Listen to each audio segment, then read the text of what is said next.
You talked about you moving away from Coventry when you were 16.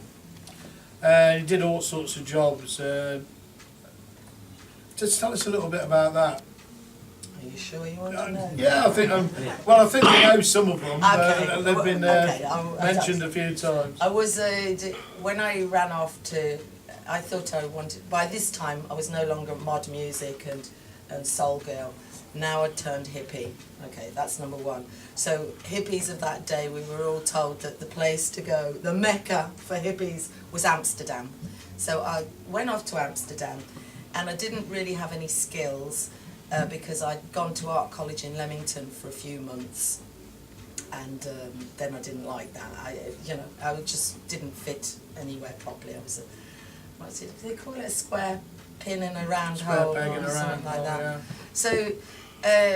The off-ski was great, living in Amsterdam, but how to make money. So first job I did was an au pair, which didn't go down too well because the guy I worked for sold dodgy cars, and one day one of his customers arrived and there was a big kerfuffle, a huge fight downstairs, and guns came out and all sorts. And I decided I didn't really want to live there. It wasn't really what the hippie Hayes wanted to do. But then I started to make clothes, which was a much better idea. And I used to go to the market late at night when they chucked all the old bits of material away, and I'd make, flared trousers for the hippie tourists that were coming through Amsterdam. And I kind of carried that on because when I came back to Coventry, I ended up working for, I've forgotten his name. Anyway, we used to make loon pants. I was going to say loons. And I was in Hillfields that I did that. Worked in a little sweatshop because sewing was something I could do. So the jobs I did always had to do with sewing or trying to make something work. I ran a little shop for a bit down in where we were trying to remember what the road was, Primrose Hill, because that nice guy that had a shop in the middle of town let me have his shop for free, but he kept all of his stock upstairs, and he had Afghan coats and expensive schmutter. And I had the little shop downstairs because I wanted to try and do this kind of hippie market thing that I'd learned how people did that in Amsterdam. But it didn't really work here. And then after that, where did I go? Oh, was a dancer because I fell in love in London. And I thought that the husband, I wanted him to marry me, he never did.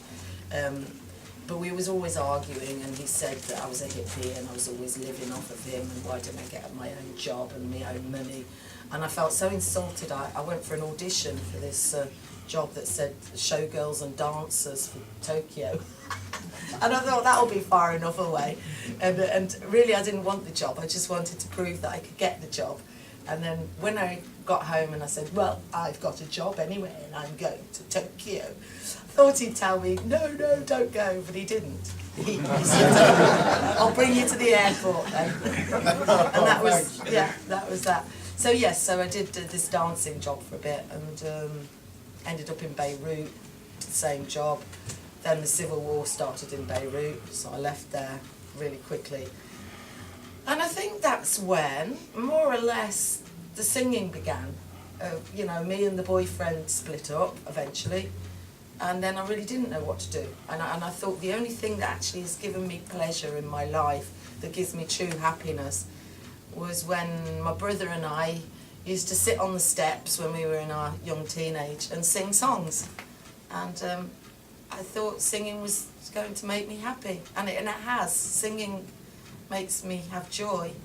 The only thing about that is that the business side of music is not very joyful. But we might go into I'm coming to that.